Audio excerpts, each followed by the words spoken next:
welcome to the show, all my badass bitches listening in. I know there's men and women and some grandmas and shit. You guys are awesome. I love you. Thank you for all your comments and feedback. You all know me, Stephanie. I'm the owner of DDSP. I'm artistic director of another thing. And I'm a certified group fitness instructor.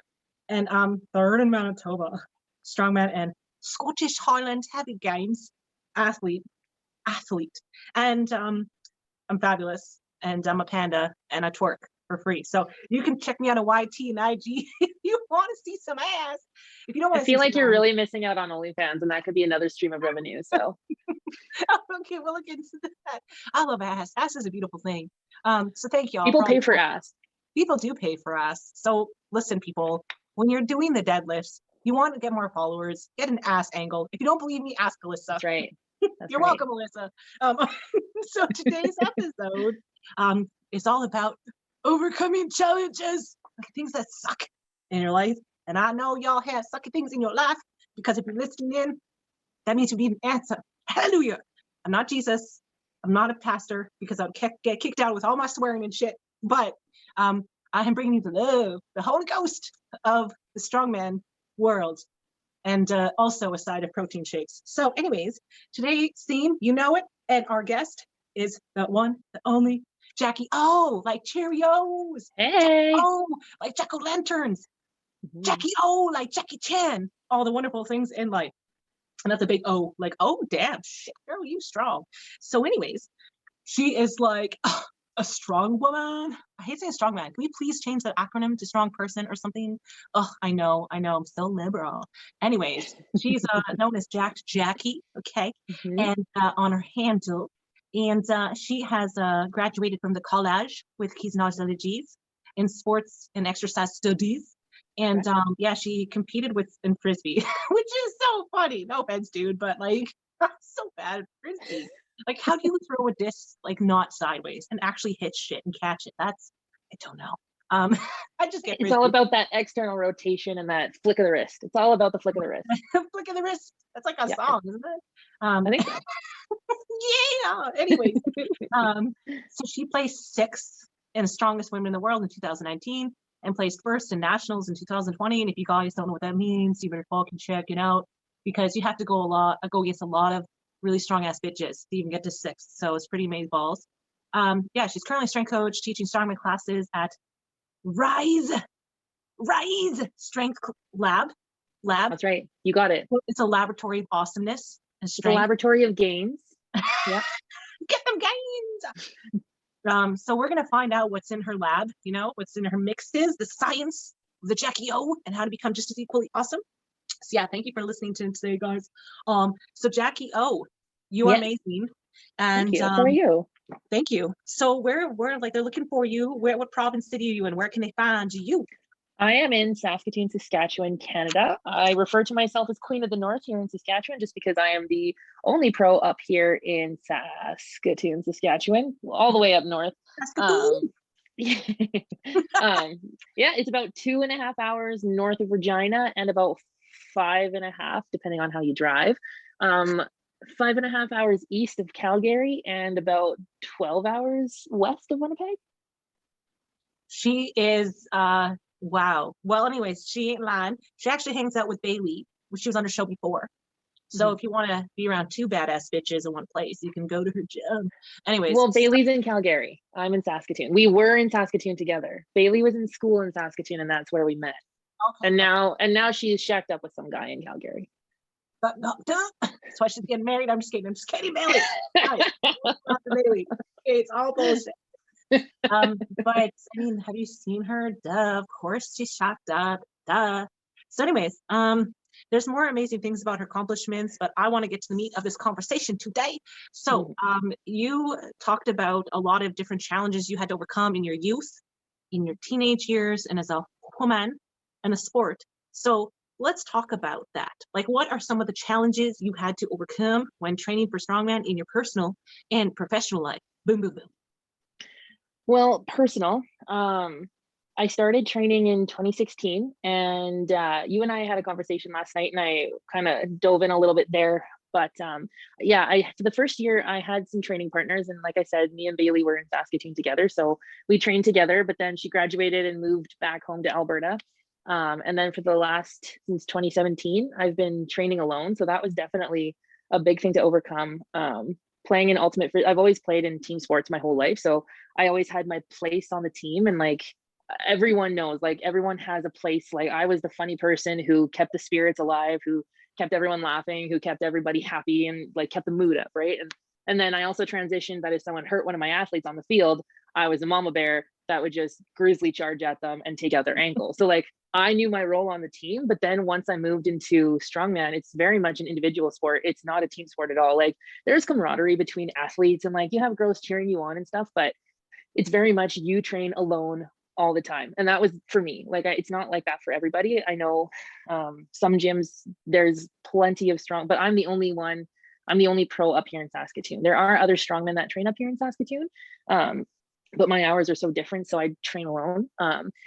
So that was huge. And like having to transition from being the goofy one to the protective mama bear to all of a sudden now I have no place, and now I have to find out who I am as an athlete, who trains alone, who competes pretty much alone, because you're really just competing to beat yourself. You're not like, yeah, you're competing against other girls, but the way that I've kept my mindset in check is I'm competing against other girls, but I'm competing to beat myself, and I'm competing to beat my old PRs. And competition is a time where I go and prove to myself that I am stronger than I was. So that's the mindset I go into competing with. But yeah, that's definitely one of the biggest challenges, is having to train alone and having to find that mental toughness to keep going and not have to not worry about it.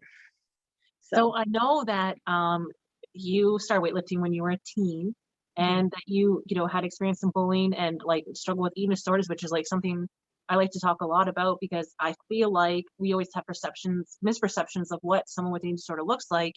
And women generally, we just have like not the greatest relationship with food, but so do teen boys and adult men. So it's something that needs to be talked about. And if it's all for like alleviating allergies or hormone issues or just being healthy and fit, that's one thing.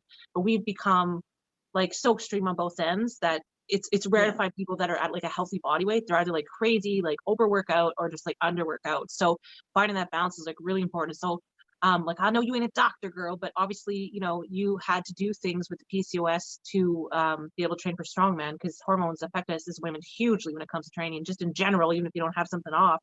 So what are some of the things that you did to overcome like the eating disorder in a healthy way? That's hard. Some women never ever, that's always in the back of their head kind of type thing.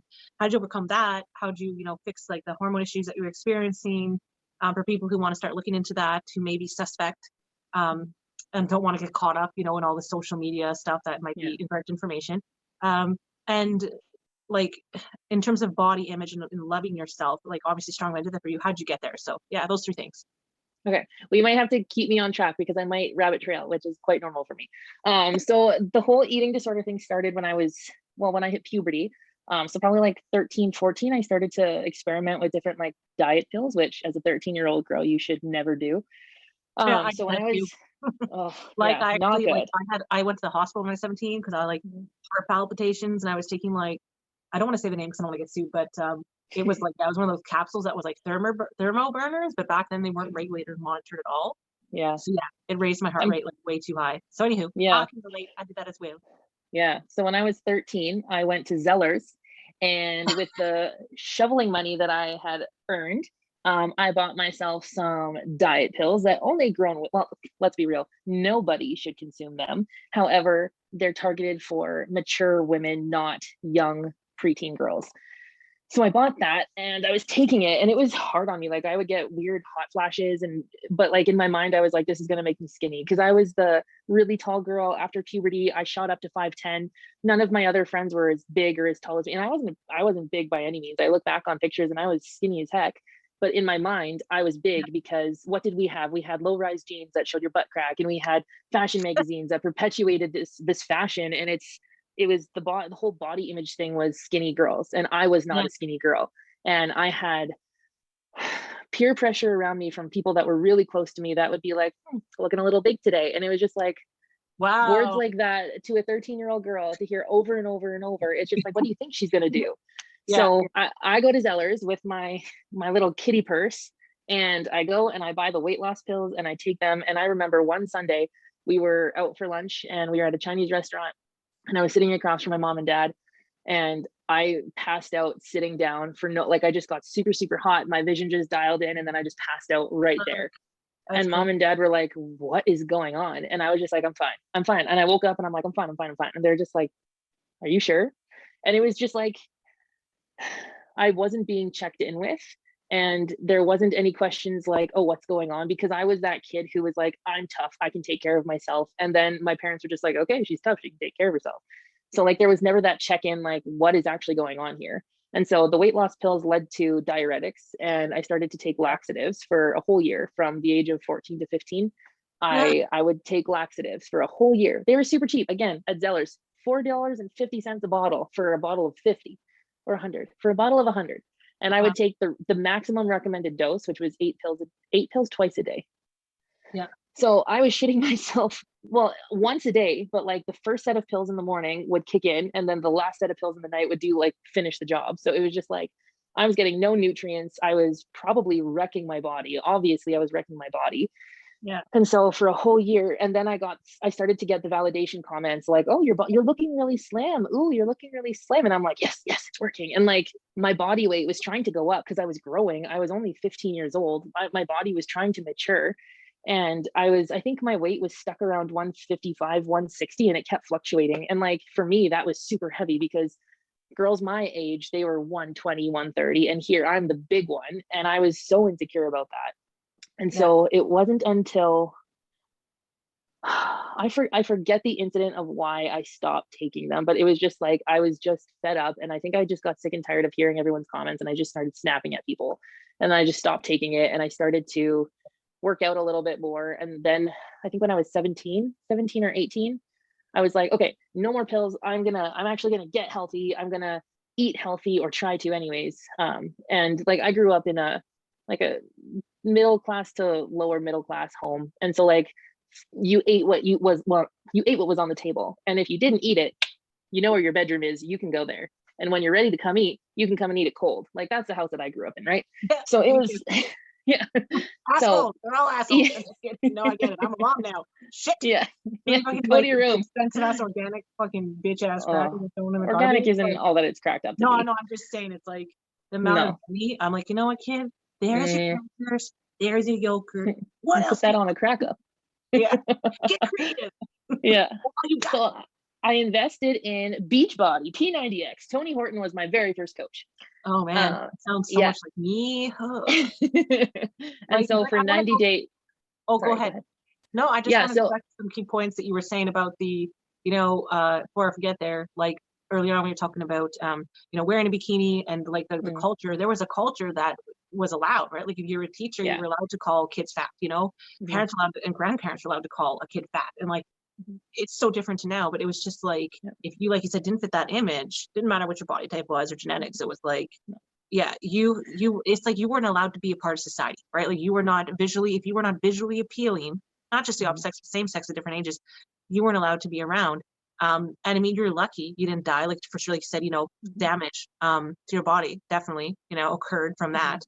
But it's more of like the fact that you were never able to just like have a conversation about it, right? Like I can relate to you in the sense of I was I stopped going to school. I started calling in sick because I just felt so disgusting, and I just got really tired of being bullied or called names. And I got it at home because that was the culture at home. If you're like religious Baptist, you're not allowed to be fat because it's considered a sin, right? Like you must be eating cake every day. When I tell people story of my life, they're like, "Oh my god!" It's like there's no way that's real, but it's like, yeah, I mean, I've just burned it down. Oh man, the Book of Mormon. Oh god, pretty close though. It's crazy. Some of the stuff, like when I was an adult, I'm like, what the fuck? Like I would never be a kid, but So what I was gonna say is like, to not kill yourself, right? To not like let that bury you hard I know what that's like, and it's fucking amazingly brave that you overcome it. So go on with your point of how you were starting, like that key point when you're like, hey, no more pills for me, and you start to realize, whoa, shit, this isn't good. I think it actually started when I started working, when I started like legally, when I was allowed to work, because from the age of 12 to about 15 or 16, whenever the legal age was back then, I was shoveling. I think I had about 5 or 6 driveways in the winter that I would shovel. At 6 a.m. I would get up, do my whole round, and then if it snowed again, I would come back, make more money. And I would just like all winter, whenever it would snow, I was out there. I was the little snow machine, just going, making money. I just feel like Yeah, it's snowblower in my head right now, and you yeah. just like little and shit, just like pushing it, just like Oh no, no, no. I like was your the face. shoveler. I didn't have a snowblower. I was the snowblower. Fuck, those hurt, man. My parents were assholes. The big yard, I always had a shovel, and that fucking hurt your back and neck. Like that maybe why you're so Hmm. strong, strongman is all your years as a kid. Just Yeah. motherfucker, these get my diet pills, vaccines, and shit. Yeah. Just all the anger taken out in Who the strongman fuck now. is pushing a Yeah. shovel? The snow's like, calm the fuck down. You're getting cramps, bro. It's true. The grass help Yeah. me, help me. It's serious story time. Yeah, you know what? That's probably why I'm good at tossing things, is because I was tossing snow all winter when I was young. So You're like, that solves bitch, that. fuck Jerry. Yeah. Yeah. But yeah, and then in the summer I was doing yard work, and I would hook the people that I was a salesperson from a very young age. And then I would try and hook those people that I shoveled for. Be like, oh, I can cut your grass once a week. Oh, I can weed your garden. And like, so I was a big entrepreneur right from the very start, because my mom sat me, and like, I'm very thankful for this conversation, because it's probably one that I'll have with my kids. When I was 12, she sat me down and she was like, listen, you're getting to be a young adult. You are now going to be in charge of buying the things that you want.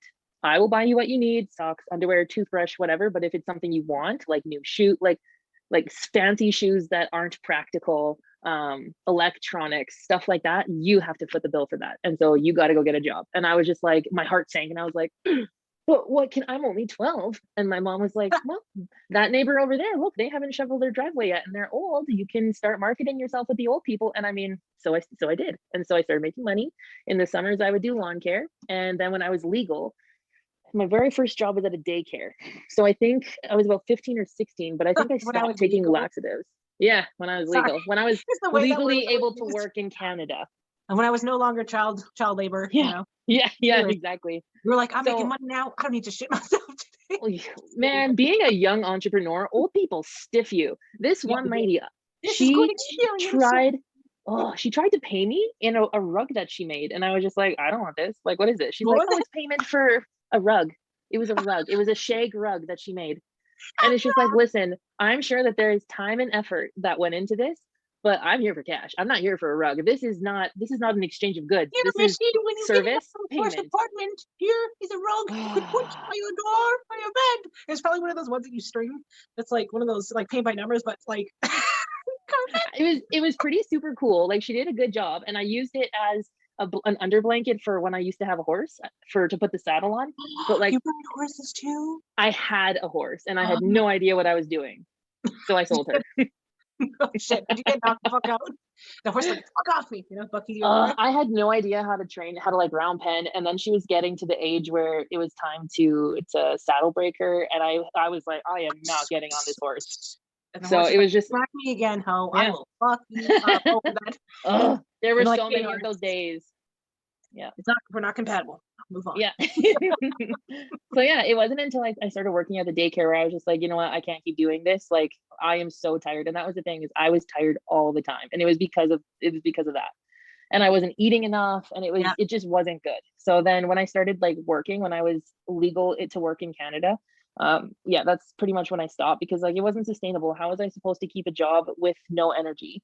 And I walked to and from school every single day because I was obsessed with losing weight, and I refused to take vehicles or let my mom and dad drive me. I was just like, you know what? No, I'm going to walk. It's not that far. It's a 20-minute walk to school. Yeah. So I would walk to and from school every day because I was so obsessed with losing weight. And it was just like, my biggest fear was graduating and weighing 170 pounds. Like, that was my biggest fear as a 17-year-old. And I did. I graduated high school at 170, and I was perplexed by it because like, no one else was my size. So it was, and like, I started to put on weight too, because I was working out more and I was using a lot of weights, and it was just like, I couldn't keep the scale down enough. And like, I would watch my mom step on the scale 3 to 4 times a week. And so it's just like, oh man, like, I guess I have to too. Like, So do you think, like, I personally think that most of the insecurities and fears we have and anxiety comes from our own parents' fears and anxieties, right? Like, the people who called me these things usually were that themselves, right? But once again, I can relate to everything, almost identical things, you know? Definitely like the graduating thing, and lifting weights and walking everywhere and under eating, and like, I just like same thing, just extreme adrenal, like just exhaustion. And I would go full on days without eating, like fasting and I'd be afraid to just even drink water. Like, it's really crazy. Like, when you think about it Yeah. now, you're like, what the? But yeah, I remember Yeah. doctors telling me I was obese just because I think like when I was 13 or 14, 15, I weighed what she said, like I think like 170. And I used to like do dangerous shit. Like I'd like run at night by myself as a fucking teenager. And I started lifting weights, and I was looked older. Like I look younger now, but I looked older. And so I'd have like, 27-year-old guys be like, hey, shout out, because they want to tap that ass. And it's like, I'm a kid. So it's like, it wasn't really like at the time when I went to the gym years ago, there wasn't other girls that age. Like that was a really rare thing for a teenage girl to be lifting. And even just to be into rough sports, like when you talk about your skills, I'm like, dude, you should have done rugby because you probably would have been really good at it. But I've been scouted. I've been scouted by the Valkyries. The Valkyries is a football team here in Saskatoon, and it's not NFL, but it's like a step down from NFL because there's no women league for NFL. So like I've been scouted by the Valkyries, and I've been scouted by rugby teams all over here in the city. And it's just like, no, I can't. Why? No, because I will get hurt because I'll be way more aggressive than I should be. Oh yes, I have issues with that. And I'll get hurt, and then like bye strongman. Like I can't. I know. Like the thing is, I don't know my own strength, and I also have like good aim when I'm not trying to, and I hurt myself and other people because I just like I don't know, especially when I'm angry. Like I've really freakish I strength. see red. I see red too, and I'm just like when I'm happy I can't do things. So I can really, I'm always like I'm like control myself, like calm down. Yeah. So you were catalyst moment girl, like because that's pretty fucking crazy, like I said, to go from that to change. So you stopped doing the laxatives, the pills, and then what? Well, I still was in a massive caloric deficit, and I was actually reading in a book today. It's called The Period Repair Manual. I put it on my Instagram today asking people what I should read next. And everyone was saying I should read the book Boundaries that I have, but I already started reading The Period Repair Manual. Yes. Oh, I know, but I have a bunch of books, and then I have more in my Amazon cart. So I got to start reading them. Anyways, I was reading, she was saying, and she's been a women's naturopath doctor for the last 20 years. So she's been working like in fertility clinics and like being doctors to those women. It's so far like 10 out of 10 book. And she was just like, the cycles of a period take 12 years to establish. You have to think of a period and like the hormones that women go through with their period cycles as like little rivers in their body. And it takes 12 years to get those rivers carved in. And so it takes 12 years to establish what an actual normal cycle looks like. And so I was already messing around with my cycle right from the get-go, because I was hearing messages like, "Ooh, you're looking a little big today. Ooh, you're a big girl." That's what I heard all the time. I hate that fucking expression. Like, you look a little bloated. I'm like, what the fuck does that mean? I have a food baby, asshole? Because I ate half food. Excuse my fupa. Women need fat here to protect their uterus. You know why we have that's okay. Thank you. It's called science. And by the way, when you stop getting your period, and like some women genetically are tiny, so I'm not hating on you, okay? Because I know that. But I'm saying for the non-people who built that way, who are starving themselves, like we once did, it's not fucking good for your reproductive health and fucks up your hormones. Yes. Skinny is not for everyone. I mean, it is a scientific fact that only a certain percent of the population is built that way. So it doesn't mean you're any less more beautiful, capable, amazeballs. It's just like you're it's not, especially if you want to have kids. Like don't fuck with that shit, because it does make a huge difference when you're pregnant. Like, so when I had my first son, I was still kind of battling eating disorders and working out a bit. And my first kid is way smaller than this baby. Like my baby's literally 13 months old size, and he's 6 months, and he's healthy. Like he's thick and tall. Like he's a beefcake. And he's a chunker. He's a chunker, but that's because I was eating, you know what I mean? And I was exercising. I wasn't like, I haven't gone 50 calories. Whereas like, when I had my first, I felt bad about eating like I still ate healthy food, but it wasn't about when I was pregnant. It was all the years before that. Right. Yeah. So it took probably 4 or 5 years, like, 'cause my son's 4, about 5 years to just fix my body from all the abuse, diet abuse, you know? Yeah. Well, it's taken me longer, and I don't have kids. Yeah. Like not yet anyway. Yeah.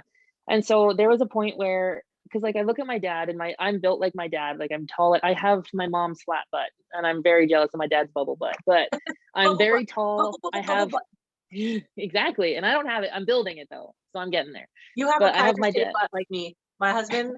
That's why my kid's name is Kaiser, because we were lying in bed when I was pregnant. Like, your butt shaped like a Kaiser butt. And I was like, what's a Kaiser butt? And then I looked up on Google. And then I looked up the Urban Dictionary, and I was like, hey, that's a really cool name for kid. He's like, want to name our kid after your ass? I'm like, he doesn't need to know. I didn't know. It's a cool fucking name. He's going to know now. This video is going to be on YouTube forever and ever. One day. Yeah.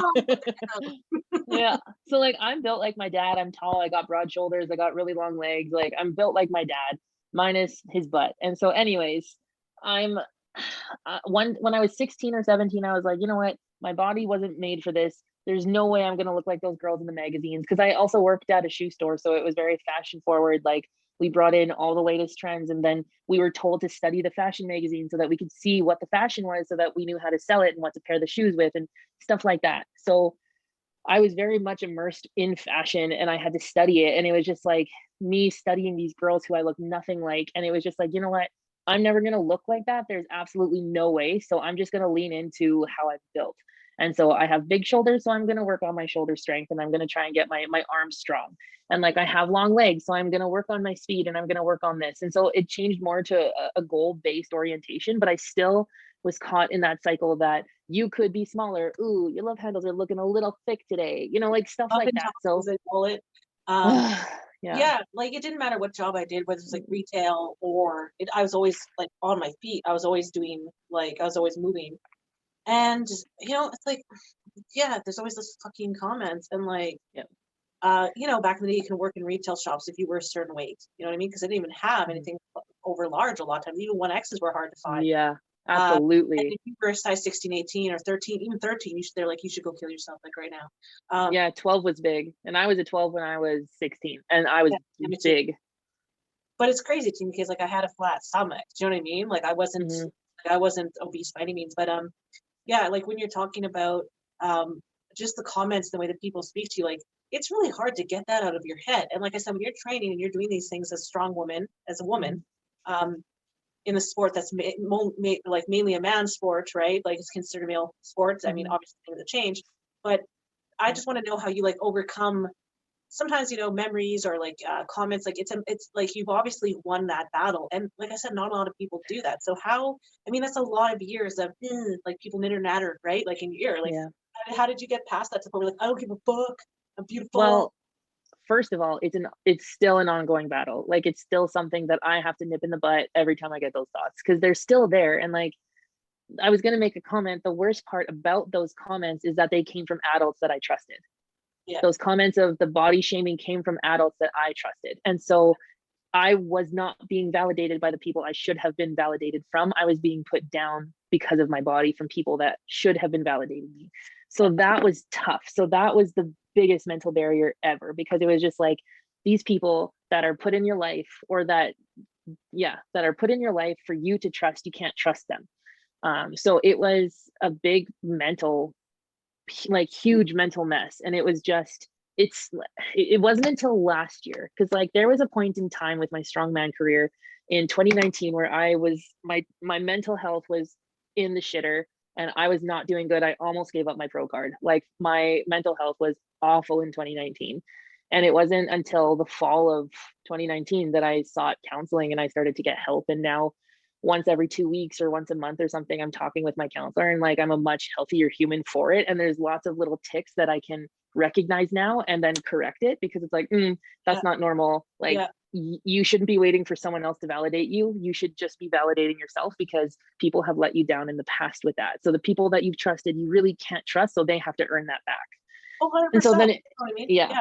And so it was taking that back into my hands and realizing like you can, and it's like when everyone's like, read boundaries, I will, but it was about setting boundaries, and I didn't have those in place, and everyone could just say whatever to me. And now it's like, those are really not nice words, and I'm going to choose to just pretend you don't exist for a second until you can like correct your attitude, and then we'll revisit this. You know what, once you start doing that, like so someone who was like, I don't like making this about me, I'm just saying like I had to reject anything from past, like not because I'm hiding it, shoving it down, like I had to so I could heal. And then I had to learn what healthy looked like. So I started with like boundaries book, leadership, because I always read leadership stuff and growth mindset stuff, but I had really bad boundaries and like really low self-esteem and confidence. So even though I was doing all these supposedly healthy things, like working out, eating right, doing all those things, like having a business, I still like you, just like it was still there.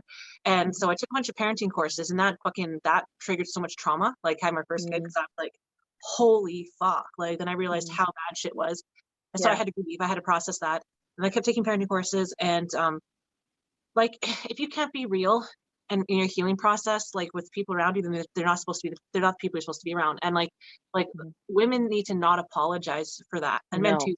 So like seeking mental health support of any kind is brave as fuck, And it's everybody should do that, because, you know, we all were raised by broken people, right? And it's a broken world, right? Like there's good, but there's bad, and we all have trauma to a certain extent, and you do it for you, because the thing is, you want to live your life, your best life, right? You want to live up to your full potential. And the thing is even if we're succeeding and we have trophies, it's still killing us. It's still eating us a lot. That's why so many athletes, like especially bodybuilders, because a lot of times they're the worst body dysmorphia. Not hating on any bodybuilders, just saying a scientific No, fact. but it's true. Yeah. And it's because they don't get counseling, right? And so even though, like I said, they have all success and they're strong or whatever, and they have a strong mind, their heart is still hurting. So it's like, we need to heal our hearts. And sometimes it's important to take a step back, so your greatest, setback is your biggest comeback, right? And it's like when you can shed all that garbage out of your life, and then you can really push forward and do things you never thought you could do. And it's like you're not apologizing, once again, self-respect, self-care, not apologizing for going to the gym, not apologizing, for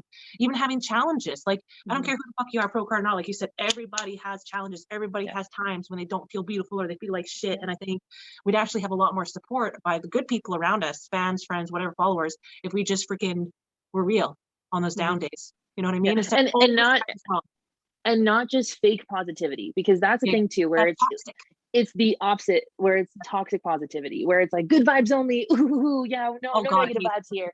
It's like, and then you run away from conflict because those are negative vibes. It's like, no, that's conflict, and that's something you need to deal with, and that's something that you need to face, and that you need to face head on, and not beat around that bush. Because if you beat around that bush, then it's just going to keep eating at you. But if you say, hey, actually, the way you're talking to me is very disrespectful.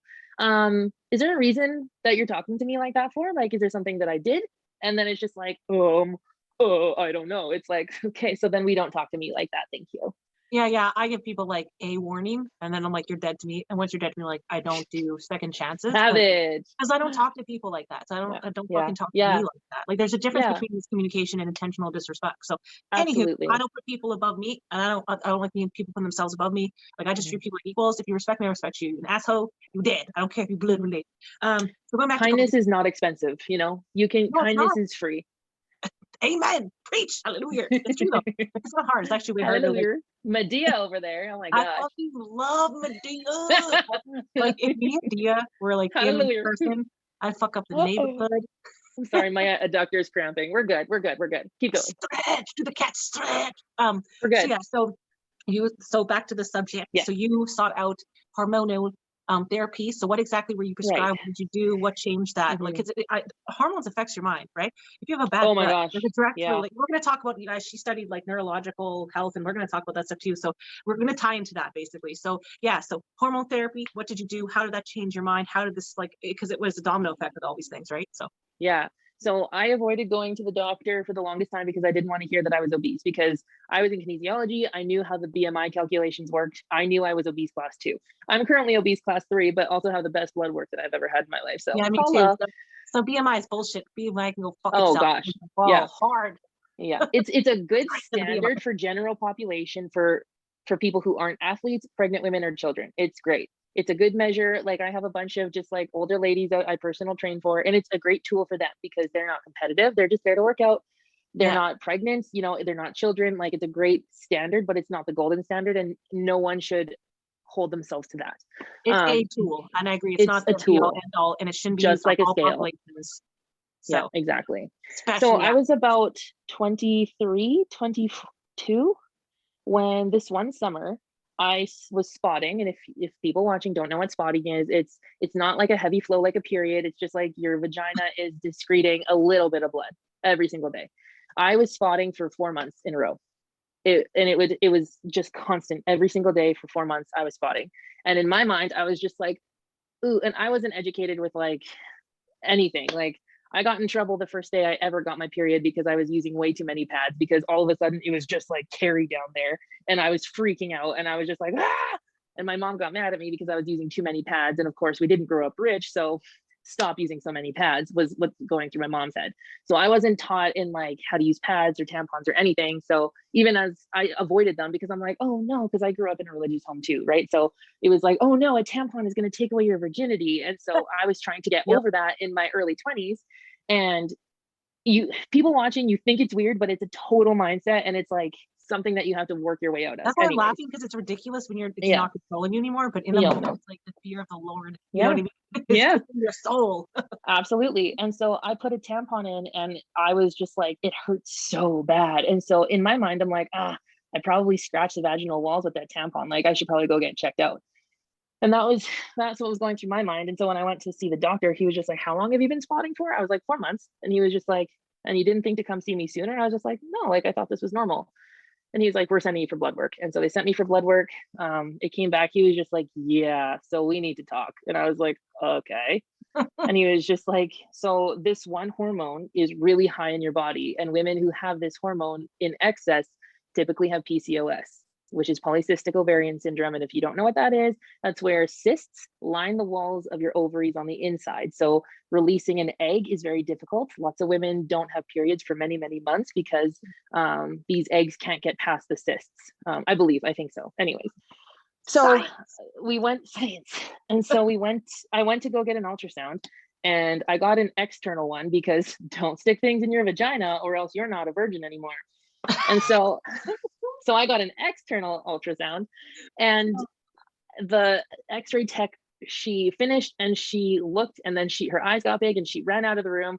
And I was just like, weird, okay. Horror film. Like, I'm just picturing this as an actor. By the way, she's also an actress. I'm just fucking picturing them like this little nurse with like a perm from the 80s or 90s and just fucking running down and being like, oh, eyes falling, oh shit, you know, like just. Yeah, no, that's exactly what happened. And so she ran, grabbed the doctor. A doctor came back. And the doctor was just like, so your doctor is going to be contacting you in the next couple of days, but it is confirmed that you do have cysts in your ovaries. You have a lot of them. And I'm just like, and like my heart sank and I'm just like, can I go pee, please? Like I have to pee so bad. And so I just started crying in the bathroom because like the ultrasound ended. They said the doctor will contact you. You can go to the bathroom. Here's the exit. Have a great day. And I just broke down in tears in the bathroom and I'm just like, this means I can never have babies. And like, I didn't understand it because it was just like, what does this mean? And all I was told was that it was very difficult to conceive if you have PCOS. And I always wanted to have kids. And so that broke my heart. And like, I was just bawling, 23 years old in the bathroom of an x-ray clinic. And it was just like sad. And so then I went back to the doctor and he was just like, and as a kinesiologist, it was just like, okay, I'm learning about the human body. I'm becoming a little more comfortable with my body. I'm trying to live well. I'm trying to eat well. I'm trying to buy into this lifestyle of a kinesiologist. And I think it was my second or third year as a kin. And I was started to do some research into it. And the doctor was like, okay, so you have a couple options. Either you can keep going with irregular periods or you can take birth control. And I was just like, okay. And I knew birth control was a Band-Aid. It didn't fix the problem. It only masked it. So it looked like you had regular cycles because I don't think I had a regular cycle for like 2 years. And then all of a sudden I started spotting for 4 months. And so I was just like, well, I'm not taking the birth control because then I have no idea what my body's doing. I want to feel what's going on. I want to see the fluid. Like I want to know what's going on. And so he was just like, it's up to you. Here's the box. If you choose to take it, read the instructions. He's like, it's an everyday thing. And then you take like the placebos or whatever. And he's just like, it's for 3 months. If you want to take it, take it. Here's the box. And so I'm like, okay. So like no options were presented to me other than birth control. And birth control is not the option, especially when you're trying to fix a hormonal irregularity. It's like the worst thing to like. Yeah. People don't understand that birth control, short-term, long-term, has a huge effect on your hormones and your long-term health. Like I have an IUD now. I had one right after I had my first son. And I mean, like, I don't have a period, which is definitely not good. But I mean, I like it because periods suck. I mean, I have the symptoms. I just don't have any, you know. And I'm like, it's always like, that's problematic because then the whole week I'm just a psycho. And I'm like, oh, sipping on my, but with no work to show for your psychoness. You know? Yeah, right? No proof, you know, no nastiness in the garbage can. All the men here listening, know what the fuck I'm talking about. If they but anyways, I just fucking like, just straight savage. And but the thing is like, because the rest of my blood work is okay, the moment I took that shit out, it was like, boom, shit, baby number 2. One time, that's all it took. But like, it does make you gain weight, right? And I know this for a fact because I was never on birth control my entire life till after I had this first kid. So it's like, it's, you know, it's a fucking big thing. And like, when guys be like, yeah, like, just like trying like, bitch, you ain't got to train with your cycle. You don't even fucking know, you know. But anyways, PCOS is like something that you can manage. It's something that you can heal. So there's so many women lifting community that struggle with that or don't even know they're struggling with it. So I mean, obviously, like blood work, other guests talk about do that often, like every 6 months, year max. But anyway, so yeah, so you contacted some doctors. What are some of the specific things, like, disclaimer, we're not doctors. Okay, so this is just something that we're for Jackie O. Okay, yeah, this is experience. This Katie put isn't on tutorials unless they paid me a bit. But so what did you take? What did you do? What did you not do? What did you do? Well, he also prescribed me or referred me to a gyno. And so I went to go and see this gyno, and then she was just like, listen, this is something you can heal from. You're really young. She was like, and when you start to have kids, she was just like, if PCOS is still like present in your blood work, then like hormone therapy is an option too. And I was just like, okay. And she was just like, listen, PCOS, yes, it's mainly blood work diagnosed. Yeah, you can do an internal and an external ultrasound. And like the next year when I went for another checkup, I did an internal because I'm just like, you know what, if it's more accurate, I want to know. And so it was just like, yep, they're there, but they're not as prevalent. And so anyways, rewind to the gyno, and she was just like, it's all about your diet. She was like, you're going to have to trim the fat somewhere. And she was like, I'm not talking about your body, I'm not talking about anything, I'm talking about your diet. She was just like, find a diet that is sustainable, something that is healthy. And she was like, if you need references to dietitians, I can gladly give you that. And she was like, and if you're still struggling, hormone replacement therapy is an option. And the thing with hormone replacement therapy is that it doesn't solve the problem again. It just masks and replaces what the body should be doing. So like PCOS, it's not normal. It's a result of us women playing around with things we shouldn't play around with. And also the thing too is like the only way to figure out so the body, if it's inflamed, number one, you're gonna have a bad gut. So that affects your mind, your mood, all this other stuff, right? And if you're not on top of your hormones and they're off whack, a lot of times, not all the time, but most of the time, I would say, it's due to you're eating things that it doesn't matter if it's healthy, it's not healthy for your genetic type. I strongly believe in the blood type diet. I don't care if you doubt people because I've used it on so many of my clients on my sale. And basically it's elimination diet, right? You cut something back, you see how you feel, you cut something back, you be really careful. Like, I agree with you, it should be definitely led with a professional. But once you start to study that, you're like, oh, okay, well, it's the way the food is being cooked or what's in it. Like, you may not be lactose intolerant, but it bothers, like, so if you're asthmatic, dairy is like the worst thing for you. You know what I mean? And I know that, but it's like, especially cheap dairy. So I buy like basically really expensive old fermented cheese and eat small portions of it. Also tastes super strong. So it's not like you can be like, grated cheese like all over the face.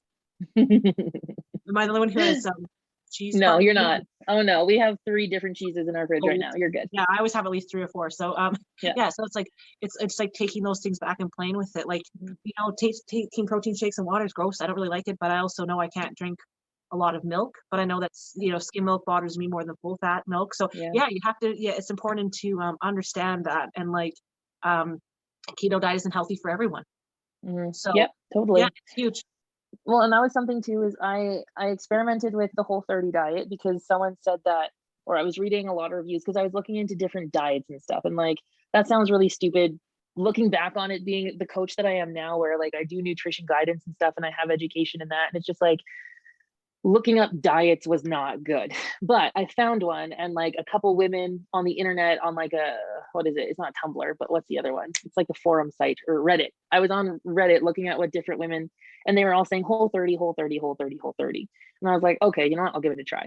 And so then I did it. It was for only 30 days and it eliminated grains. So processed foods. So all processed foods, all junk food, all sugar, all stuff like that. But you know what? I flipped the food guide. I follow keto carnivore, basically carnivore keto, mostly meat, and flip it around. Humans were never, ever designed to eat grains in a high quantity. I mean, I think about if our ancestors were in the wild, we're walking around. We didn't have fucking loaves of bread everywhere. So it's not about being fat, because people like Atkins low carb. It's like, it's not about that. It's the fact that like it inflames your body, especially when it's processed. So if it's like alternative protein noodles and like, especially the whole grain, because people understand it's like, it's not, because like people are like, oh, I bought this isolate of this, it's an isolated this. It's like, but it doesn't, your body doesn't know what the fuck it is. Like, it doesn't know what you just put in it. So it confuses your body, which causes inflammation. So it's like, hey, it's muscle confusion. So it's CrossFit. Oh my God. Sorry to the CrossFitters. I know, I'm sorry. I'm always hating too. I'm like, one of these days I'll get demonetized over a CrossFit show. But but it's like, it's like, what I'm saying is when the ingredients are complicated, they're weird, your body doesn't know what the fuck it is. And it just like, it'll either process it 3 ways, like a stored fat, it'll pee it out, or it'll just make you like your body put your body in the inflamed state where you just have allergies. So you know what I mean? Like I agree 100% with you. Is like most women cannot digest a lot of grain. Like I skinny or not, I swear to God, every woman I talk to. So based with your nutritional sciences and training, what are things like, I know not from a, you know, doctor perspective, that you have found when you work with your class and you'll sale that you know, add to your training or take out when it comes to diet? If women are experiencing some hormonal challenges or just challenges in general in terms of having energy to lift and train. Yeah. What are some things you might taking out or adding to the diet? Well, one thing that I noticed with the Whole30 was that dairy and processed grains and processed food were more inflammatory. So in terms of feeling bloated, feeling gross, feeling slow, I found that because I was a little calf. Like I would drink, like my poor mother probably bought 3 or 4 4-liter jugs of 2% milk, and we just guzzled them. Like water was not an option. It was 2% milk or nothing. And I think I had like 5 or 6 cups a day. Like I was a little calf. And so I even took that into my adulthood, and I was like, I love milk. But with this diet, when I took out the milk and took out the dairy and took out the grains and took out the processed foods and took out all that, the fluff, and I was just left with low glycemic index carbs and then high protein and good quality fats, my body wasn't used to that. And so I went through an extreme craving, what's the word I'm looking for? Not depletion, but it's just like, it's like being a withdrawals. Sugar addict, right? I went through a bunch of craving withdrawals. And what people don't understand is your brain and your gut they go hand in hand. And for years, I built up this tolerance, and I built up these habits of eating these certain foods, which had inflammatory markers in them, which I'm pretty convinced is where this all came from. And just like bad diet mixed with really bad diet pills, mixed with ruining my body with laxatives, just accumulative effort. 1000% all those things. So know? I know that you had studied, you know, when you were in university, like neurological disorders, and that's a subject I'm really passionate about as a person with disabilities. I know there's a lot of things that can contribute to that. And as you know, kid with a speech disorder, and we talk about autism spectrum, and it's not always fixing the nutrition, but I'm curious, like, you know, because you're a strength coach, because, you know, like you coach with nutrition, and you studied that, and then your own personal experience, right? What are some things that you've learned in terms of, like you said, that, you know, the brain gut correlation, right? And what are some things that you've discovered when training your clients has helped them neurologically and vice versa? What are things that you do in terms of like mind training and developing people's mind as athletes? What are some things that you recommend, like, that you recommend to your clients, that you'd recommend to listeners that they would start implementing to overcome challenges? Well, one thing is with the challenge of cravings, I tell people that you have to think of it just like how there's period rivers in your brain. You have to think of eating like shit creates little divots and little ruts, and your brain is so used to feeding those ruts with these chemicals and like these feel good hormones of like the sweet, the salty, and the extremely flavorful foods. And so your body craves that. And so when your body doesn't get that, it goes through withdrawals until you feed it. So the one thing that I like to tell my clients is going cold turkey is the worst thing you could do. You have to snuff out the craving by a little bit at a time until you get to a point where it's not an issue anymore. And some people who are listening to this will be like, I don't have that problem. That's nice. Good for you. Lots of people do have that problem though. Good for you. And it's just like, I'm glad. Well, I don't have car trouble. It's like, what's the one that's like, excuse me, bitch. Yeah. That's not relevant. Anyway, continue.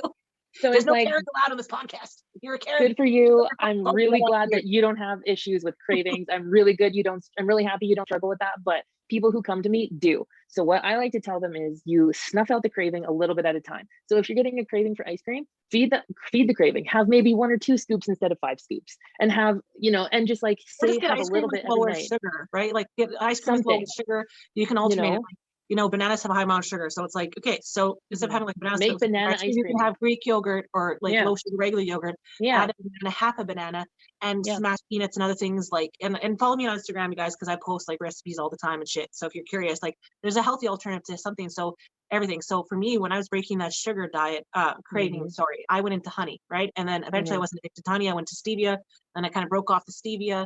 And then I had like proper insulin. I never got diagnosed with diabetes, even when I was skinny. I never looked into it. I never tested my blood work for that. But when I did get tested, I was like, oh, you're fine. Come back fine. Maybe just kidney stone. But because I have such similar experiences as you, it's like a combination of things. But it's like you said, it's those little habits bit by bit, right? Like you don't try to take 4 supplements a day when you're fucking brand new. Like people are like, oh, I couldn't stick to it. And I used to sell supplements back in the day. Usana. They were like, I can't stick to them because you're trying to do too much all at fucking once. And it's not healthy for your body. Your body's like, what the fuck? Because like you said, it's just it's the same thing when you talk about, because food can be addiction, the way it fucks with your brain. So it's the same thing when you have somebody who's a drug or alcohol, addict. Yeah, When 100%. you talk about I'd say withdrawals, it's you can't worse. right? Oh, totally. You can't just be like extreme, and that's why diets fail, and that's why people fail, and that's why Yeah. then you yo-yo diet, then you fuck up your metabolism as a woman, then you can actually say, yeah, I can't lose weight because you fucked it up so bad, and it's gonna Yeah, take you years to recover. So it's like, totally. don't fucking cold trick anything. It's about Mm-mm. long-term sustaining, lifelong health and doing it. Like, yeah, everyone likes attention. Everyone likes to like look at my power store in 3 months, but you never see those people a year, 2, 3 years down the road. So it's like, it's better to take it slow, maybe not have as many followers at once, right? As many Yeah. Instagram posts. Like, it's not about that. It's about, if you want to live long, don't destroy your fucking organs because Yeah. you only have one set. So Yeah. Or it's just like, instead of snacking every night, say, okay, this week I'm only going to snack 4 nights a week. And then once you've built in the habit of, yeah, I'm good with 4, but like, let's work it down to 3. And it's just like, don't say, I'm never having this again. Allow some room for mistakes, because yeah, mistakes are the building blocks of success. And you don't want to quit cold turkey, because that brain chemistry and those brain chemicals that feed those cravings, like, they will yeah, destroy you. When I did the Whole30 diet and I wasn't allowed candy, it was day 21. I remember it was 9 p.m. in the evening, and I was rolling around on the ground in intense pain because I wanted sweets. Intense pain. It was awful. I've never been in that kind of pain before. And unless you've gone through craving withdrawals, you have no idea. It's well, it's just awful. even with mood disorders, right? Like, Hmm.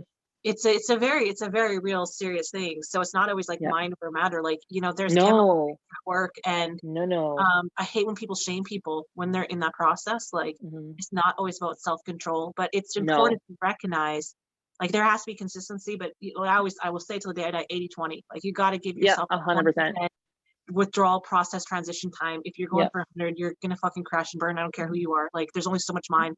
There's a lot more Yep. matter. You know what I mean? Yep. So it's like, And be that's one thing reasonable, man, and be nice yeah. to yourself. Don't fucking punish yourself. Yes. It's like, that's how you get binge eating disorders. That's what I had, because I was like, you disgusting ass pig. I used to say this to myself as a kid, right?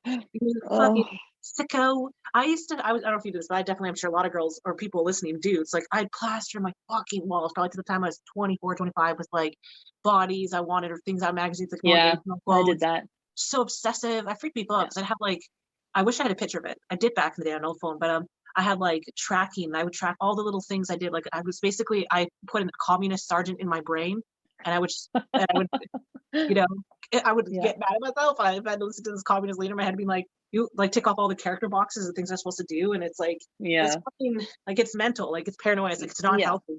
And No. strongman set me free in the sense of, I was like, okay, I got to eat, proper, so Yeah. I don't feel nauseous, so I can lift and have the Yeah. energy and Yeah. self-love. And because it's Yeah. not such a body image focused No.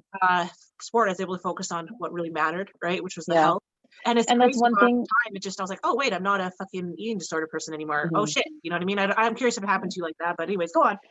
Well, I was just gonna say, and like, that's one thing I tell my clients all the time, is just like, you have to be gracious to yourself first. You have to give yourself grace to make a mistake, because it's not a matter of willpower. Your willpower is strong, but you have to understand, it's 30, it's 40, however old my client is, it's that many years of brain chemistry patterning, and you're not just gonna break it overnight. Like, one thing that my physio said to me that I'll never forget is, how long did it take you to get pregnant? 9 months. How long do you think it's gonna take you to get your body back? 9 months. You were injured 5 years ago. How long do you think it's going to take you to fully heal from that injury? 5 years. So it's like, however long it took is how long it's going to take. So it And this is requires like, patience. yeah, like, this is a fact, like any like pro athlete who's like basically, cheated with recovery with Mhm. steroids and just different things. Not hate on them, just saying, is it'll burn you out. It'll bite you at some point. Like, you can push There's it a off. fatigue level. It's a fatigue, it's real. So anything else in terms of like things you would like to say add or take away when you're, overcoming the diet or your training plan, you know? It was a big matter of discipline, and it was a choice I had to make. It was hard because I still love my sweets, I still love my snacks, and it was a matter of discipline. And people all the time ask me, where do you get your motivation from? Like, how do I stay motivated? And it's just like, honestly, I have no motivation. Like, my motivation went out the door when I started training strongman, because not only Uh, was I training alone, I had yeah, no one to motivate yeah. me. Like, Oh yeah. who was there? And then I was the only strongman training at a CrossFit gym. No one understood what I did. And so Yeah. everyone would look at me funny. So like, there was no motivation. Yeah. I had to build that mental fort in my head of safety, where it's just like, no, I'm here to do this. Like, this is fun. If I do this, this means I get to see my friends when I compete. And it was setting goals rather than finding motivation, because motivation is fleeting. It comes and goes, but it's Yeah, the discipline that you put in every single day where you make a choice to move one step closer to your goals. So in terms of like motivation and like stuff like that, that was a choice that I made. Like, okay, I want kids. I'm going to start eating healthy, and I want my blood work to look good. So I changed my eating lifestyle and my eating habits for a goal. And like motivation, no, there is none. Like, what motivation? I hate eating healthy all the time. It sucks. It's boring. But when you start to see the clothes fit different, when you start to see your blood work and your doctor saying, oh, you have amazing blood work. Oh, your weight's a little up, but like, honestly, no big deal. I'm really happy with your blood work. And like, let's send you for more tests. Oh, those tests are perfect. So it's just like, there's different goals now. And it's just like, what's your motivation to eat healthy? Like, you have to always come back to that. Like parenting is like running a fucking marathon basically every day, and you cannot do it if you don't have the energy. Okay. And like, you have to be fit. Like it's one of those controversial debates where, women are like, oh, you're like body shaming other heavier women. I'm like, no, I'm not. I'm telling you that, like, as a person with disability who's heavier set, I'm telling you that babies maim your body. Some people win the genetic lottery and can't even tell they have kids. Okay. But that's not common though. Not my story. So anywho, my point is like, if you want to be strong and healthy and fit for your kids, whatever your size is, like, you have to take care of you. And I meal prep because I want to be a better mom. I want to spend more time playing. And like, honestly, when my kid's awake, I've got 45 minutes in between his nap times. And if it takes me 20 minutes to cook and prep food, and it doesn't even much time to eat it. So if that stuff's done, I can eat properly, I can eat healthy and not be rushed and spend time with him and not be like, let me eat, and after my first kid, I was so fucking tired, just like drinking pots of coffee a day. And I used to sleep way more, and I'm not promoting it. You should get sleep, but I know sometimes, like, I also just have, like, I hear everything. I'm a light sleeper. So my baby, like, me too. I'm like, hello, don't die. Are you breathing? SIDS, right? It's a real thing. So anyways, if you don't have a newborn, it's like, get your sleep. But it's not, I don't know why, like, we've accepted this as women. Like, I have to put the kids first to the point where it's making you ill. And the husband's like, and I don't know. Just your health always has to come first. Like, if you don't look after yourself first, how are you supposed to look after somebody else? It's just like RuPaul says, if you ain't gonna love yourself, how the hell are you supposed to love somebody else? Can I get an amen up in here? But it's just like, it's even like flying. Like, what did the flight attendant say? Put the mask on yourself first, and then help your husband or your children. But it's just like, how are you supposed to help people if you can't even help yourself? And that's why I changed. That's why I got nutritional help. Like, that's why I got mental health counseling, like that, because it's like, how am I supposed to be a good wife? How am I supposed to be a good athlete? You gotta be willing to make some pretty extreme changes sometimes in your life. And if that means cutting off all your family, and I'm not talking about a cult, I'm saying if those people are really toxic and you need to cut them out. Like, when I first started Strongman, I had literally cut, like, I have low friend Facebook on purpose. Personally, I don't like a lot of fans on my page because it's pictures of my kids, and I don't want them just all over the internet. 100%.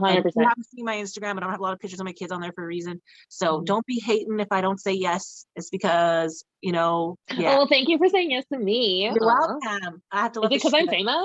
Because I'm famous. Because you're famous. But anyway, you can add me on my Stephanie S page, which I can't find. It doesn't come up when I try to take my own damn self. Stupid and Facebook. She has TikTok too. Yeah, TikTok, the Instagram. Just look at Fantastic the Dancer, Thick Stephanie, or Panda Strong Podcast. Either way, you find me. But anyways, my point is like, so because we're both actresses, I use humor to get through things, and I use like, that's how I be positive, is I make fucking jokes and I laugh at myself. And if I like hit myself with a yoke, I'm like, oh motherfucker, ow, you know what I mean? Like, I make a scene. And I'm like, end scene. And so you just have to, like, you have to, don't take yourself so fucking seriously. Like, life sucks sometimes, and you just have to fucking make a joke out of it and like look for the good and the humor. Like, so I tried to TikTok with this cop at Superstore, and he was like not into it, and I was like watching from the till, and I was like, some little like 15-year-old teenager weighed like 90 pounds. I was like, hello, excuse me, no one fucking attack me in the store. I'm gonna go like try to do TikTok to it with him. And I was like, do you think he'd punch me or arrest me? Because he's like sitting on chair, like really serious. I was like, oh, I shouldn't do this. Like, my head's like, no, he's not that type. Because like, I want him just to like arm pump. So I go to him and I'm like listening to a song, and I'm like, and he's just like,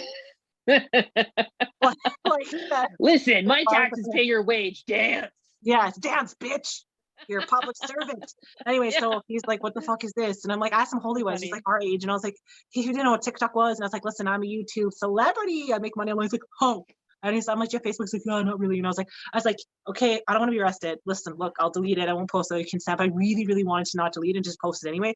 But he was like, oh, I will never live it down. I'm like, you have a mask on, bitch. Nobody knows it's you. Exactly. Fucking like no fun. Anyways, I'm determined to almost get arrested doing TikTok. But you just, Nice. that's what I'm trying to say. Like, you have to be a big kid. Like, you know why kids are happy? Yeah.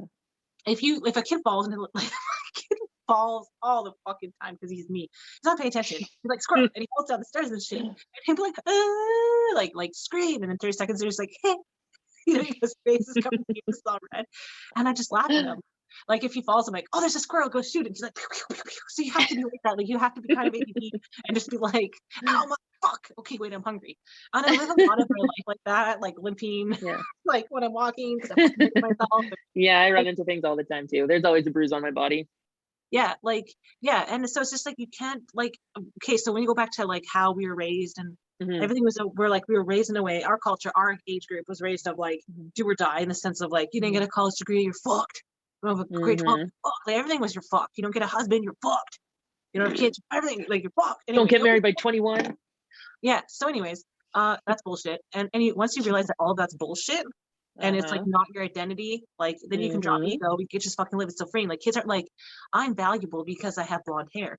Especially 5 and under, they're just like, wee. And that's how you have to kind of be with life. And if you fuck up, be like, I'm sorry, try to do better. And you know, hope it was kind of videos so you can win money, send it to America's Funny Videos. Just kidding. I really wanted to win that my whole life. Same. Same. But anyways, like I just gotta laugh that shit off. So anywho, I mean, so how did you get to a place to like where you are today, where you practice self-love and practice self-forgiveness? It's like, you know, you read the books, you took the counseling, but other than that, did you cut people out of your life? Like, what did you do? Like, what are some of the positive motivation rituals you have, you know, to get your pump, to get through those times where you're feeling like, I freaking like shit. I'm so sad right now. You know, like, how do you get through it? Well, 2019 was a rough year, like a rough year. I cut a lot of people out, just because it was like, I wasn't getting the support that I was hoping for. Plus I was just in the group, like in a bunch of different groups, just because I brought a certain aspect, I wasn't actually valued. And like, that's what I found, is that I wasn't being valued. I wasn't being heard. I wasn't being validated. And so it was just like, okay, you know what? I have to cut off these relationships. And it was really rough. I went through relationship withdrawals, which is just like I was breaking up with friends, and friends that I trusted, friends that I valued, friends that I poured my heart into, friends that I would, at the drop of a hat, go and see a movie right after I was done on a Tinder date, you know, just like they needed me. I was there. I was that friend who was loyal. I was that friend who loved them. I still love them. I still wish the best for them. Like, but I'm at a place now where I can say that, and where it's like, whatever happened, I forgive it. And it's just like, honestly, what happened. It was probably for the best, because I learned a lot about myself, but I had to let that go. And it was hard. It was like, you can ask my husband, it was nights of me crying myself to sleep because I couldn't figure out why. I I was being treated like this, like I did everything right. I put them first. I didn't put me first. But see, but the thing is you hit a really important factor though, is like what you're describing. Sorry to interrupt, but no, it's called the barbell factor, man. So it's like, if you have a barbell on your back and you're training, you're going to have, you know, you're going to have progress. Even if there's times where, you know, it ain't talking back to you, you know, you're not seeing big gains or whatever. You're not losing. There's an even push and pull. And once I discovered that with the barbell, I was like, fuck, you know, man, if I put my mind and heart, emotions and effort into people and things that actually will give it back, my life can be amazing. So I just stopped being fucking, like, what is it, Martha Stewart married to everyone. And that goes back to the way you're raised. And also we were always taught, oh, if you're a bigger girl, or if you're not super pretty or super rich, then you got to kind of just like be there's a movie they made about, which is awful. Like, if you're, I'm not saying you're ugly, but I'm saying, you know, if you're like the chubbier friend, then you have to become the duff? suburban. Yeah, you know, I think that's what it is. But no one's a fucking duff. That's all like movie bullshit to make you feel shit about yourself so that you buy shit. So when you realize all that is a hoax, and that you're lovable, and that a man will want to marry you and all this shit, whether or not, whatever your gender, sexuality, whatever. I'm saying, once you realize that, like, you are worthy to people, then you're like, bye, bitch, bye, Felicia. And I don't fucking care. Like, I literally, and I say all the time, like, I have block parties, delete parties. I love it. If it's not an equal exchange on the Facebook fans, I love you. If you're talking to me, we're liking and sharing each other's shit, we're interacting, you're like my homie. You know what I mean? Like, you my family and shit. But if you're not doing anything, I pray for you. I ain't hating on you. I ain't blocking you. I just don't need dead energy around me. And I feel like life is energy. We're all made of energy. And if you're putting out positive energy, you should get positive energy back. And if you're not, then the person really doesn't value you. So why should you feel bad? But I get you. I went through that too. That was the hardest thing, I think, for me with the strongman was letting go of years, like what you say, years of people and memories. It's like, and these people would still contact me like, oh, I heard you had another baby, or hey, you want to go for coffee sometime? I'm like, where the fuck were you? You know, when I was overcoming all this major fucking shit. So yeah, and growing up too, like not everyone deserves a place in your life, you know, the place in your heart prayer, but not at your table, you know. Yeah, and growing up, like I had to get, like I was told a lot what to do, and so I was so used to bending over for people because I wanted to avoid conflict, because I had never been taught how to deal with conflict as a kid. So to avoid conflict, I would just appease people and make them happy. And like it wasn't so much people pleasing, because well, it was, but I didn't think I was a people pleaser. And it's just like you do all of these things to, like in your mind, you're trying to bring value to your friend's life and you're investing your time because you see that person as valuable, but that's just them manipulating because they need something from you, or people treat you like shit because they want to feel better. And so it's just like there was a point where I had to put my foot down and put myself first and my mental health first and my emotions first, and like take care of that and figure out how to regulate my stress, figure out how to regulate my emotions, figure out how to regulate my mental health. And it was just like there was a time in 2019 I had to cut a bunch of people off, and like it hurt, and like I love these people, and there were some people that I wish the best for, but I never want to see again.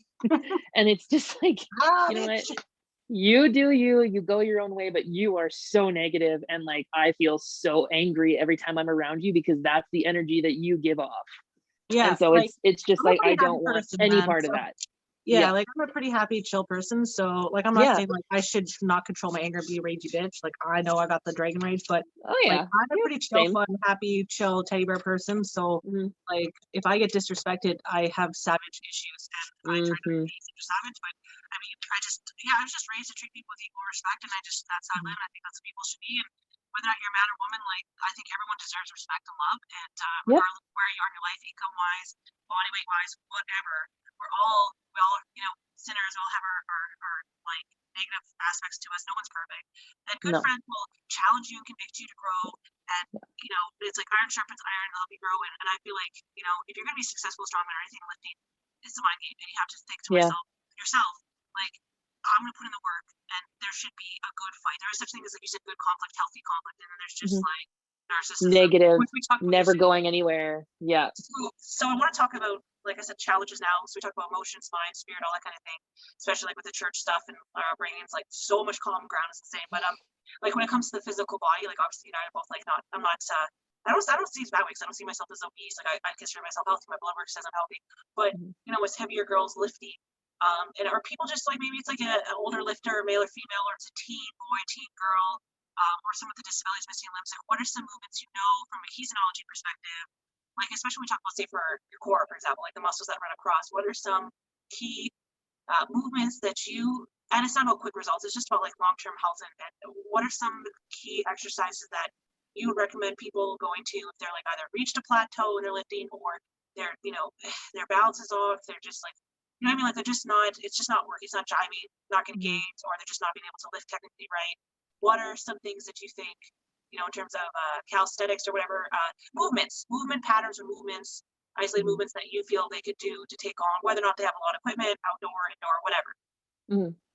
Well, the basics should never be underestimated. The basics should never be forgotten. Like in terms of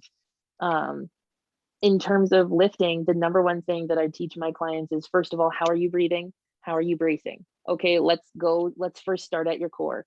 Okay, you're not breathing properly, you're not bracing correctly, like you need to breathe into your whole back. And I found that lots of people have a lot of trouble with that, because they think, okay, breathe into my belly, breathe into my diaphragm, and they're just breathing into their abs. They're not breathing into their obliques, which wrap all the way around your spine. They're not breathing into there.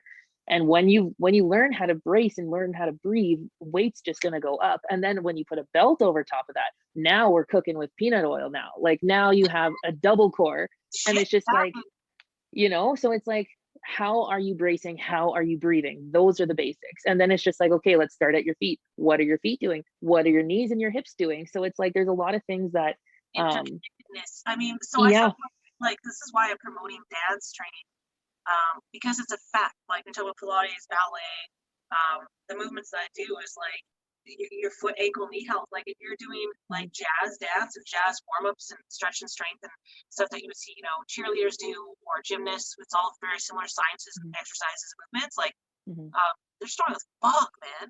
And they're not like super bulky or super heavy. Like gymnasts are tiny. So let's say tiny. I'm just saying it like you're they're talking short. Oh, they're short humans, like 5'2" and shorter. Training the little muscles is so fucking important. Like go deep, man. Muscles are layers. They're not one layer. And that's what I always say is like, it's like, I don't know. I just like prevent injuries, have fun, switch it up. Cause that's how you stay interested. But when you talk about, like the mental aspect of it is if every time you have an obstacle with lifting or you're closed-minded to trying other things, then you're not going to reach your full potential. Like when it comes to overcoming challenges, right? So it's just like, do what you got to do to get there. You know what I mean? And like, don't compare yourself to other lifters' processes. If it doesn't work out, like their style, it's not good for you kind of thing. Like don't compare and contrast. Just live.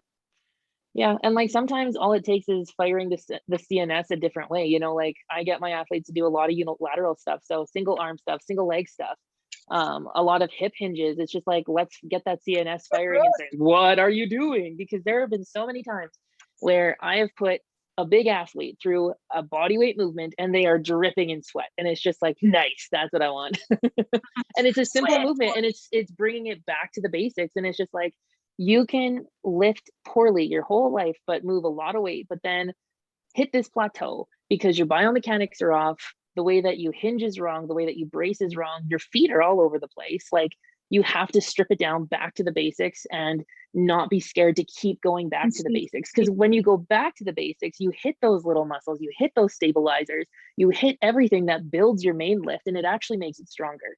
So that's what I would suggest is like, never, ever, ever think you're good enough for the or too good for the basics, because when you're too good, have fun. Like injury is going to find you and bite you in the ass. I see so many girls that just like bodybuild and I'll be like, here, pick up this axle dead bar and they fucking lift it. I'm like, holy fuck. And that's why it's like, once again, it's like, you don't have to be fucking touching strongman equipment. You don't have to be even deadlifting to gain crazy strength. So, what was I going to say? So, and never, ever, ever neglect your accessories, ever. We do not pull this powerlifting shit. We do our accessories because accessories build the main lifts. Always. Fact. Fight me because you can't change my mind. Like, I was training in like a powerlifting gym and they'd be like, so like you do too much auxiliary work, because they'd be like powerlifters, like you're not gonna get strong. I'm like, what the fuck do you know? If I went from a 50-pound deadlift to 250-pound deadlift in 1 year without steroids, as a mom training sometimes without for weeks and only twice a week sometimes when my kid was sick, I think I fucking know what auxiliary, like, you know what I mean? Like I've mastered the auxiliary game, bitch. So I was like, good fuck out of you. Anyways, like you're a power lifter. Yeah. Like, I love you, but you don't do your accessories. Get out of my face. Yeah, like what shut. So like what are some of the women or people, like I said, things, rituals, people that you follow, things that you do to inspire you? What makes you get up every day and be a champion? I'm hungry. That's usually what wakes me up. Yeah, I'm like, I need to eat. If I work out today, I can eat a little more. I've stopped. There was a point, like, back to 2019, a very bad year. I unfollowed a lot of strong women because it was really hard for me to watch people stronger than me. And they were middleweights or whatever. It was just really hard because I had hit this mental plateau where I was just mentally breaking down and my mental health was trash. And I unfollowed all of them because in my mind, it was, I didn't know the word toxic then, but I just knew that comparison is the thief of joy. And so I unfollowed all these people, and then I got healthy, or I was on the path. I'm still on the path. It's a never ending path. It just keeps going. And so I started to follow them back, and it's just like, you know what? Good for them. They have put the time and effort in, regardless of steroids, like if they're natural or not, they have put the time in and they are strong for a reason. And so I can learn something from that. And so last year and this year, I've adopted that attitude of you can always learn something from somebody, always. So I'm not the smartest person in the room. I know that I'll probably be learning something from you. I can learn something from my husband, who does not have a degree in kinesiology. Like, you are never the smartest person in the room. And once you humble yourself like that, you learn so much more. And so I refuse to compare, even though it's just a natural thing where it's like Jessica Fithin has a 220 strict press and I don't. It's like, you know what? She's also really, really strong. She's been she's also older. Yeah, but also like the strong men like Eddie and all those guys that did the show. I can't remember what it's called on whatever History Channel. Strongest Man in History. Yeah, so they did all these old lifts, right? It's like there's not one strongman athlete, male or female, in the history of time that's the strongest in every single lift. And that's why I posted one against Rihanna Lovelace, because she's like 1/3 his weight, and pound by pound, she's four times stronger than him. And just in like repetition, she was twice as much as him in that battle. So yeah, it's like who cares? Honestly, it's like it's not about that. The sport's not about that. And even like listening to Bailey's podcast, she was saying that she studies the way that they do. I do too. It's just like, okay, you have long arms like me. You don't have short arms. Like I have arms that are like, they leave the frame. I have 3-foot arms, and people are like, well, you're just making that. No, it's not an No, excuse. it's legit. I Like, have a 3-foot arm. really bad for my neck and my back, because I have to squat.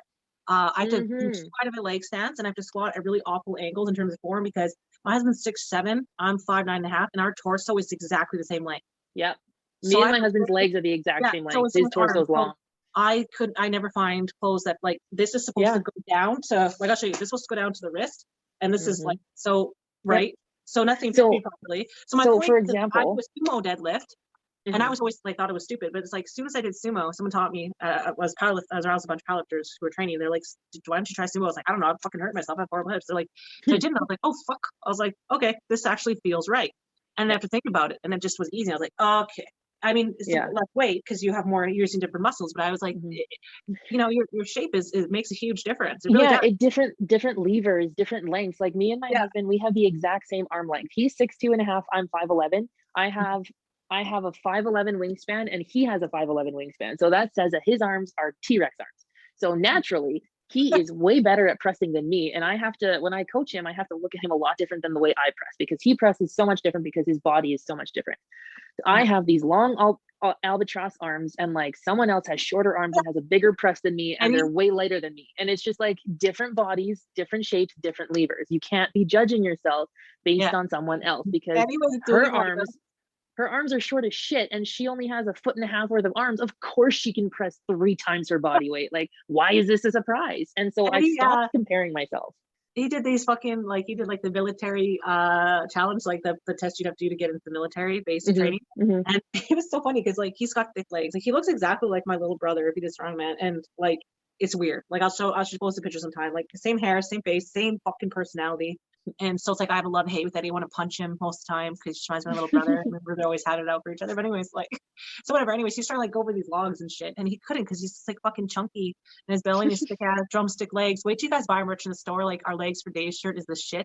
Check it out because it's fucking hilarious. It's about having drumstick shaped legs, like where you get like chafing, like ripping holes in your fucking pants and all the time. Everything has to have strength. It's got the big ass. I have done a lot of squats with ripped ass and went home from the gym and like, fuck, I gotta start wearing underwear. Anyways, always underwear to the gym. That's my always. Male or female, I've accidentally seen some balls too. Okay, you're fucking squatting. Man, you guys from Manitoba are wild. So people always make fun of my layers. They're like, what the fuck are you wearing? So I wear dance layers because, like, I know I got a big ass and drumstick legs, and the chance of rippage is high. And you know, I would much rather be on the floor or fart than freaking like rip your pants. Yeah, totally. But yeah, it was just a matter of like, I had to stop comparing myself to people because they're different. And so it became a study, just like Bailey said, studying how different people did it. And it's just like finding people with similar bodies so that you can study how they do it. And so that's what I started to do. And like, it's way easier to follow these people on Instagram because now it's an inspiration now because it's like, wow, good job. Like, that's awesome. Like, I don't think I could do that right now. I can in like maybe half a year or something, but like, that's really awesome. I'm really happy for you. And it's like, okay, so she has short arms. So this girl has long arms and this is how she does it. Well, I have long arms. So that's how I'm going to try it. And if it works, it works. So because you're a trailblazer and you know what else around you, I mean, obviously helped to a keen degree and you had the influences in those ways, but what does your training plan look like? Your meal, like what does your typical week look like for you on those fronts? Typical week. So every day pretty much looks the same. I wake up, I eat breakfast at 6:30 and it is 2 slices of bacon, 2 eggs and a protein coffee. And then half a cup of either blueberries or raspberries. And we buy them from Costco, so we buy them frozen. I've never heard about this. I've heard keto coffee. Yeah, so it's super simple. All you do is you buy a protein powder that's like coffee. So we have iced mochaccino flavor. And then we just like, I condense it. So I put 1 scoop and then that much water and shake it so it's like super thick. And then I pour it in my coffee and then it's like a latte. And there's 30 grams of protein right there. girl, coffee. you need to send that shit to me. I made a TikTok about it. I'll send the TikTok to you. Yes. Okay. So on that subject, before we go, and thank you everyone for listening in. I know today was a little bit longer, but she has an amazing story. She's very successful. She's a very good coach. And it's important to understand that the person behind the coaching, because not every coach has a story and will get it. And not everyone has championed those kind of challenges or gives a shit. I'm not saying there's bad coaches. Well, I kind of am. But anyways, I'm just kidding. I love you all. But, it's important to understand that we're all fucking humans. And that's why I talk about my shit, not to get the sympathy from you people. It's for you to understand that, you can go through literal fucking hell and back and come out strong. You know what I mean? Absolute impossible. For me to be debt free, have good credit cards, good credit, to have savings in the bank, to be at where I'm at with my health, for me is a goddamn miracle. You know what I mean? When I think about how depressed and suicidal I was with my PTSD for how long to get here, it's I don't know that person anymore, right? So it's you can do it. You can do it. Even if it feels not possible, it's if you can't make sense of your shit, just hit the gym. That's all I have to say. Hit the gym, dance. You'll be more relaxed. It'll make sense. Calm the fuck down, take a nap, go for a walk. Yeah. Especially now. So anywho, you guys, me and Jackie are doing some really fun TikTok challenges, and you girls, men, people, humans need to fucking do my challenges to win some shit. I have so much shit in my house that I've not mailed to anyone. I got shit for you, okay? From sponsors and shit. So 3 things. Please give us a 5-star rating on Apple Podcasts or wherever you're listening to. Like our page, follow our page, share our page, subscribe. If you want to support me, support what I'm doing, help me support athletes. Biggest way is, like I said, sharing it for algorithms, but also you can donate. It's a little bit that says buy me a coffee. And I don't drink a ton of coffee, but I might have some protein coffee now. It's like a podcast. But anywho, support us, support each other. And these TikToks, man. I'm giving away shit, $50 Visa card, okay? It's up for grabs this month. So the TikTok challenge with me and Jackie, we might make you so you can eat the most Cheerios. That'd be hilarious. I was gonna be or the Jackie that's dead, but that's a little morbid. So I don't know. Oh shit. The dead president's wife. Jackie the dead president's wife. Oh yeah. I was why is this there? So anyways, okay, so we're doing a toss challenge. Okay. So please, if you toss your toddler or your husband, make sure you don't break your back or break your kid. If you're gonna toss them onto a gymnastics mat wearing a helmet and some shin pads and shit, okay? I don't be fucking sued because you threw your kid and they got hurt. So duet us. You gotta duet us. So duet on TikTok. So you just make a TikTok and then you just click duet on the video. It's going to be on our Panda Strong podcast TikTok account. And there's one I have on my personal page as well. It doesn't matter which one you do it on. It still counts. And we want to make the longest chain of tossing a human or object really heavy. It's the heaviest fucking thing you can find and toss it. Either a human or a strongman implement. You have to toss it. You have to toss it and roar. But anyways, the symbolism behind this challenge, people, is to toss your fucking problems, okay? Whatever obstacles and shit in your head that's saying you can't do it, you're like, bitch, I can do it. My kid personally loves when I throw him. So it's all good. He'll be an easy participant, but don't throw your grandma, okay? I will put one disclaimer.